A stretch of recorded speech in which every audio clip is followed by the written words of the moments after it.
काफी समय पहले की बात है कि एक मंदिर के बाहर बैठकर एक भिखारी भीख मांगा करता था। वह एक बहुत बड़े महात्मा जी का शिष्य था जो कि एक पूर्ण संत थे। उसकी उम्र कोई 60 को पार कर चुकी थी। आने जाने वाले लोग उसके आगे रखे हुए पात्र में कुछ न कुछ डाल जाते थे। लोग कुछ भी डाल दे, उसने कभी आंख खोलकर भी न देखा था कि किसने क्या डाला। उसकी इसी आदत का फायदा उसके पास बैठे अन्य भिखारी तथा उनके बच्चे उठा लेते थे। वे उसके पात्र में से थोड़ी थोड़ी देर बाद हाथ साफ कर जाते थे। कई उसे कहते भी थे कि सोया रहेगा तो तेरा सब कुछ चोरी जाता रहेगा। वह भी इस कान से सुनकर उधर से निकाल देता था। किसी को क्या पता था कि वह प्रभु के प्यार में रंगा हुआ था। एक दिन ध्यान की अवस्था में ही उसे पता लगा कि उसकी अपनी उम्र 90 तक पहुंच जाएगी। ये जानकर वह बहुत उदास हो गया। जीवन इतनी कठिनाइयों से गुजर रहा था पहले ही, और ऊपर से इतनी लंबी अपनी उम्र की जानकारी। वह सोचकर परेशान रहने लग गया। एक दिन उसे अपने गुरु की उम्र का ख्याल आया। उसे मालूम था कि गुरुदेव की उम्र 50 के आसपास थी, पर ध्यान में उसकी जानकारी में आया कि गुरुदेव तो बस 2 बरस ही और रहेंगे। गुरुदेव की पूरी उम्र की जानकारी के बाद वह और भी उदास हो गया। बार बार आंखों से बूंदें टपकने लग जाती थीं, पर उसके अपने बस में तो नहीं था, न कुछ भी कर भी क्या सकता था सिवाय आंसू बहाने के। एक दिन सुबह कोई पति पत्नी मंदिर में आए। वे दोनों भी उसी गुरु के शिष्य थे जिसका शिष्य वह भिखारी था। वे तो नहीं जानते थे भिखारी को, पर भिखारी को मालूम था कि दोनों पति पत्नी भी उन्हीं गुरु जी के शिष्य थे।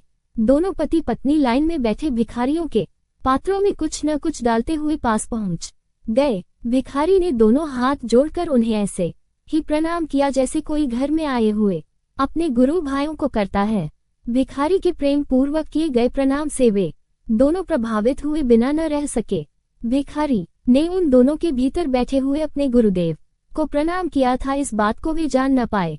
उन्होंने यही समझा कि भिखारी ने उनसे कुछ अधिक की आस लगाई होगी जो इतने प्यार से नमस्कार किया है। पति ने भिखारी की तरफ देखा और बहुत प्यार से पूछा, कुछ कहना है या कुछ और अधिक चाहिए?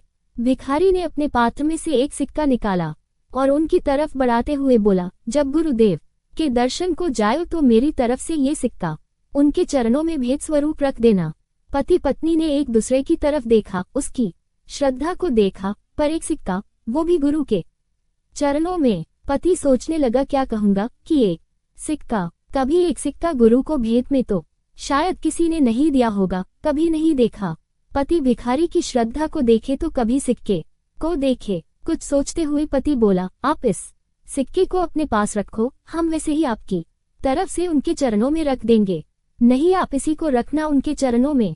भिखारी ने बहुत ही नम्रता पूर्वक और दोनों हाथ जोड़ते हुए कहा। उसकी आंखों से झरझर आंसू भी निकलने लग गए। भिखारी ने वहीं से एक कागज के टुकड़े को उठाकर सिक्का उसी में लपेटकर दे दिया। जब पति पत्नी चलने को तैयार हो गए तो भिखारी ने पूछा, वहां अब भंडारा कब होगा? भंडारा तो कल है, कल गुरुदेव का जन्म दिवस है न? भिखारी की आंखें चमक उठी। लग रहा था कि वह भी पहुंचेगा गुरुदेव के जन्म दिवस के अवसर पर। दोनों पति पत्नी उसके दिए हुए सिक्के को लेकर चले गए। अगले दिन जन्म दिवस गुरुदेव का के उपलक्ष्य में आश्रम में भंडारा था। वह भिखारी भी सुबह सवेरे ही आश्रम पहुंच गया। भंडारे के उपलक्ष्य में बहुत शिष्य आ रहे थे, पर भिखारी की हिम्मत न हो रही थी कि वह भी भीतर चला जाए। वह वहीं एक तरफ खड़ा हो गया कि शायद गेट पर खड़ा सेवादार उसे भी मौका दे भीतर जाने के लिए, पर सेवादार उसे बार बार वहां से चले जाने को कह रहा था। दोपहर भी निकल गई, पर उसे भीतर न जाने दिया गया। भिखारी वहां गेट से हटकर थोड़ी दूर जाकर एक पेड़ की छांव में खड़ा हो गया।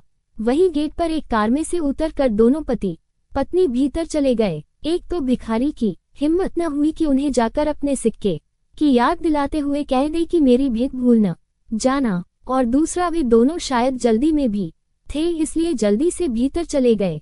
और भिखारी बेचारा, एक गरीबी, एक तंगहाली और फटे हुए कपड़े उसे बेबस किए हुए थे कि वह अंदर न जा सके।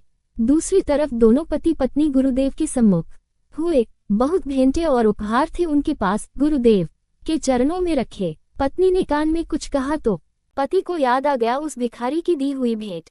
उसने कागज के टुकड़े में लिपटे हुए सिक्के को जेब में से बाहर निकाला और अपना हाथ गुरु के चरणों की तरफ बढ़ाया ही था तो गुरुदेव आसन से उठ खड़े हुए। गुरुदेव ने अपने दोनों हाथ आगे बढ़ाकर सिक्का अपने हाथ में ले लिया। उस भेंट को गुरुदेव ने अपने मस्तक से लगाया और पूछा, ये भेंट देने वाला कहाँ है? वो खुद क्यों नहीं आया? गुरुदेव ने अपनी आंखों को बंद कर लिया। थोड़ी ही देर में आंख खोली और कहा, वो बाहर ही बैठा है, जाओ उसे भीतर ले आयो। पति बाहर गया। उसने इधर उधर देखा, उसे वही पेड़ की छांव में बैठा हुआ वह भिखारी नजर आ गया। पति भिखारी के पास गया और उसे बताया कि गुरुदेव ने उसकी भेंट को स्वीकार किया है और भीतर भी बुलाया है। भिखारी की आंखें चमक उठी। वह उसी के साथ भीतर गया, गुरुदेव को प्रणाम किया और उसने गुरुदेव को अपनी भेंट स्वीकार करने के लिए धन्यवाद दिया। गुरुदेव ने भी उसका हाल जाना और कहा, प्रभु के घर से कुछ चाहिए तो कह दो, आज मिल जाएगा। भिखारी ने दोनों हाथ जोड़े और बोला, एक भेंट और लाया हूँ आपके लिए, प्रभु के घर से यही चाहता हूँ कि वह भेंट भी स्वीकार हो जाए। हाँ होगी, लायो कहाँ है? वह तो खाली हाथ था, उसके पास तो कुछ भी नजर न आ रहा था भेंट देने को। सभी हैरान होकर देखने लग गए कि क्या भेंट होगी। हे गुरुदेव, मैंने तो भीख मांग कर ही गुजारा करना है। मैं तो इस समाज पर बोझ हूँ, इस समाज को मेरी तो कोई जरूरत ही नहीं है।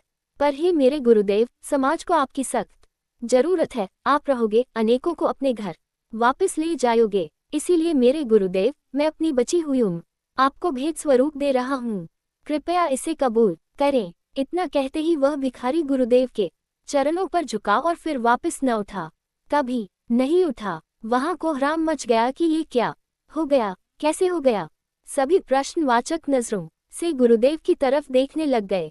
एक ने कहा, हमने भी कई बार कियों से कहा होगा कि भाई मेरी उम्र आपको लग जाए, पर हमारी तो कभी नहीं लगी। पर ये क्या, ये कैसे हो गया? गुरुदेव ने कहा, इसकी बात सिर्फ इसलिए सुन ली गई क्योंकि इसके माथे का टीका चमक रहा था। आपकी इसलिए नहीं सुनी गई क्योंकि माथे पर लगे टीके में चमक न थी। सभी ने उसके माथे की तरफ देखा, वहां तो कोई टीका न लगा था। गुरुदेव सबके मन की उलझन को समझ गए और बोले, टीका ऊपर नहीं, भीतर के माथे पर लगा होता है।